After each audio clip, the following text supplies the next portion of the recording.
High. তো আজকে তো লাঞ্চ নিয়ে চলে এলাম, আর এত গরম কি বলবো। তো চলো, গরমের মধ্যে ভিডিও করতে তো ইচ্ছাই করে না, তো তাও ভিডিও করতে হবে। চ্যালেঞ্জ যখন নিয়েছিলাম, চ্যালেঞ্জ নিয়েছি, ভিডিও করবো না তাহলে কি করে হয়। তো চলো, আজকেও লাঞ্চ নিয়ে বসে পড়েছি। লাঞ্চের কি কি মেনু করেছে মা সেগুলো দেখাই তোমাদেরকে। চলো, ভাত তো আছেই, ভাত, কলমি শাক করেছে, খারকন পাটা বাটা করেছে, আর আমের টক করেছে বাটা মাছ দিয়ে। তো এইটাই আমার মেনু আজকের লাঞ্চে। আমের টক খেতে তো আমার ভালোই লাগে, মাছের আমের টক।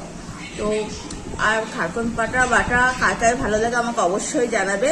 কে কে খাও খারকন পাটা বাটা, আমাকে অবশ্যই জানাবে। তো চলো লাঞ্চটা করে ফেলি চটপট। টাটা সবাইকে।